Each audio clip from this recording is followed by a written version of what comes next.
সেই বেতন নিয়ে চলতে হবে। আর যদি সে বাড়াবাড়ি করে তাকে ঘাড় ধাক্কা দিয়ে অফিস থেকে বের করে দেন। শোন, যে টাকা দিয়েছি এইটাই নিয়ে রাখ, আর বেশি বাড়াবাড়ি করলে চাকরি ছেড়ে চলে যা, যা বলছি। স্যার কি বলবো, আমার যে সংসারের অনাটন, বাসাতে দুইটা মেয়ে আছে, তাদের পড়াশোনা করা, এবং আমার বাড়িওয়ালারও খুব অসুস্থ, তারও চিকিৎসা করতে হয়।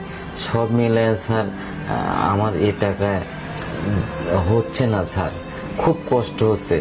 স্যার কম হোক সমস্যা নেই, আমাকে এই চাকরি থেকে বাদ দেবেন না স্যার, অনুরোধ থাকলো স্যার, আমি আসি। আরে দারোয়ানের বাচ্চা, তোদের কাছ থেকে যদি 10,000 টাকা করে না কেটে রাখি তাহলে তো আমাদের চলতে সমস্যা হবে। হ্যাঁ ম্যাডাম, ঠিক বলেছি। বাবা আইসো, কত দিছে? টাকা তো 10,000 দিছি রে মা। বাবা আমারও তো 10,000-ই দিছে। আচ্ছা যাই হোক, শোনো, আমার টাকা দিয়ে ওই মুদিখানার দোকানের বিলটা আর ওই দুধের টাকাটা দিয়ে দেবো না, বুঝছো? আমার টাকাটা চালের দোকানে আর ওই যে সবজির দোকানে এগুলো দিলে তো আমার টাকা ফুরিয়ে যাচ্ছে। কিন্তু বাবা এইসব ঘর ভাড়া, বাজার সদাই, দুধ এসব কিনতে তো সব টাকা পড়ে যাচ্ছে। মায়ের ওষুধ কিনবো কই থেকে বাবা? সে টাকাটা তো নাই আমাদের কাছে। চলো যাই হোক, একটা ব্যবস্থা হবেই না। দাঁড়াও। আচ্ছা, তোমরা অনেকক্ষণ যাবত একটা বিষয় নিয়ে মনে হয় আলোচনা করতেছো, আমাকে কি বলা যাবে কি নিয়ে তোমরা আলোচনা করতেছো?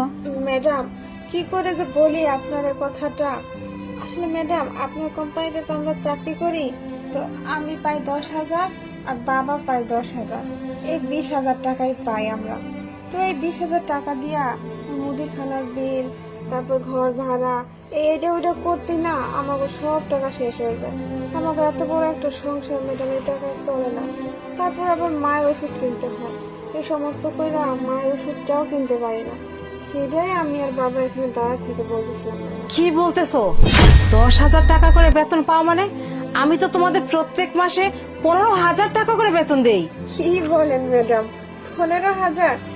তবে হে ম্যাডাম, আপনি যখন আমাদের চাকরিতে নিয়েছিলেন তখন অবশ্যই আপনি 15,000 টাকার কথাই বলছিলেন, কিন্তু না এই চাকরিতে জয়েন করার পর থেকে আপনার কোম্পানির লোকজন বলল যে কোম্পানির নাকি অনেক লস করতেছে, গত 1 বছর ধরে নাকি মানে কোনো লাভই করতে পারতেছে না। তাই তো আমাদের কাছ থেকে 5,000 টাকা করে কাটে রাখে, 10,000 টাকা করে বেতন দেয়। আমরা তো গত 1 বছর যাবত এই 10,000 টাকা করে বেতন পাচ্ছি, আমাদের বেতন পারেনি ম্যাডাম। কি বলতেছো?